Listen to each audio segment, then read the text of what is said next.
Step two is simply an acknowledgement that I lack the power to live, and I desperately want to find said power.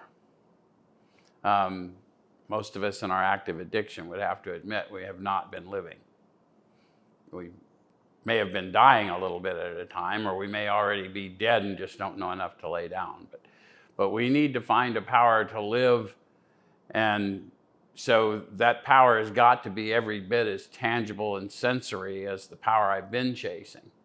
So when I think about what would happen if I went and got a fix of heroin or fentanyl, or even took a shot of whiskey, that sensory experience, at least initially, the sense of relief, the sense of hope for the first time in a period of time.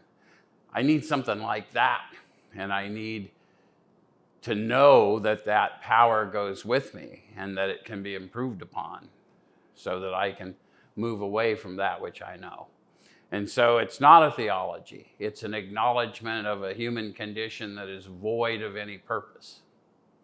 And so in the discovery of power in the step two experience, we immediately also discover the purpose. In fact, we see the purpose first, and once the purpose is revealed, the power is immediately behind it, pushing us forward. I think people immediately go to bad religious experiences when they hear us talk about a power greater than ourselves. But step two is very intentional. Came to believe. That means that whatever I believed coming in is going to evolve or change or completely be replaced. There's a process through which I will believe differently. Came to believe. And then it says, in a power greater than ourselves, could restore me to sanity. I didn't really cop to insanity in a meaningful way until I started in my step two experience, but I copped to it in my first step experience. My life became unmanageable. The unmanageability of my life simply being, in spite of my intention, I was acting in contra interest to my well-being and those of people I cared about.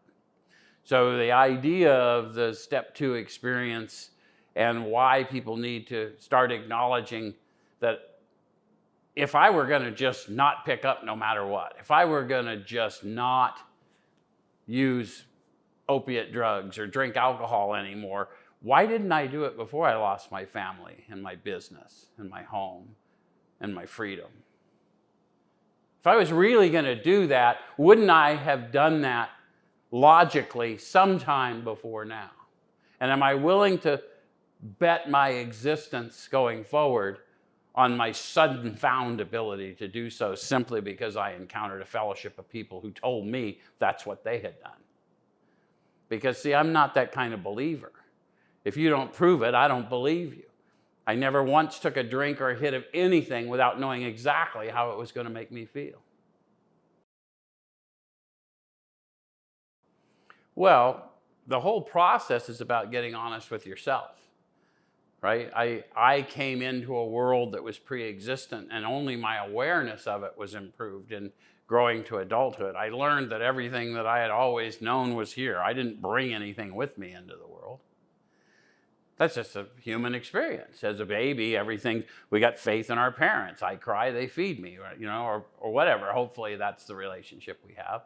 As we grow, we realize we've got some self-determination, but it still doesn't really answer the whole completion of stuff. If the sun's not exactly the distance from the earth it is, we fry or we freeze. If the moon's not in exactly the relationship to the sun, the waves don't go and we don't have the same atmosphere. All these things were not things I thought out before joining the world.